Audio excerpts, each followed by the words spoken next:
Why is it that the smartest person you know always seems to be the hardest one to reach? You text them, and the reply comes 3 days later. You invite them out, and they hesitate. They're not rude. They're not antisocial. They just disappear. And if you've ever found yourself craving the silence of an empty room while the rest of the world is screaming for your attention, I want you to ask yourself something. A question that might hit a little too close to home. Is it loneliness you're running from? Or is it the exhausting performance of pretending to be someone you're not? Let me tell you something.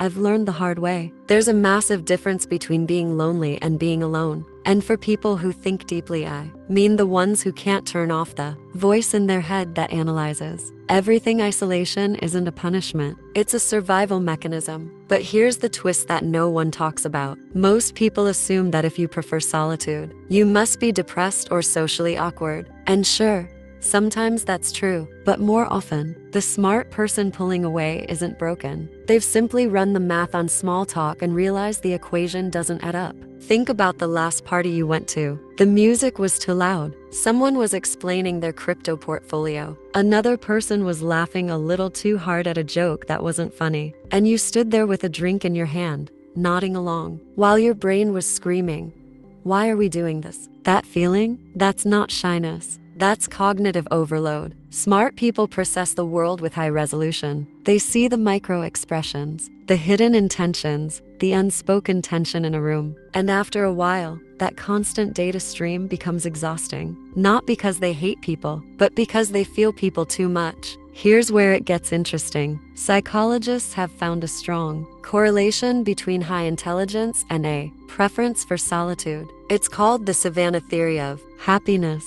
The idea is that our ancestors needed tribes to survive, but modern life, it's overstimulating. So a smart brain, faced with nonstop social noise, does something counterintuitive. It retreats, not out of fear, out of efficiency. Because here's the truth that no extrovert will tell you. Most conversations are just people taking turns talking about themselves. And once you notice that pattern, you can't unsee it. But let's pause for a second, because I've been there, and I know what you're thinking. Doesn't isolation make you weird? Doesn't it make you lonely? Here's my honest take. Loneliness isn't caused by a lack of people. It's caused by a lack of understanding. You can be in a crowded room, surrounded by friends, and still feel completely invisible. That's the real pain. That hollow feeling when you say something honest, something vulnerable, and the other person just stares at you like you're speaking a foreign language. For smart people, that happens constantly. They bring up philosophy at dinner, and everyone changes the subject. They ask why one too many times, and suddenly they're the weird one. So what do? They adapt. They learn to wear a mask. They laugh when they're supposed to laugh. They ask about the weather. They perform normal.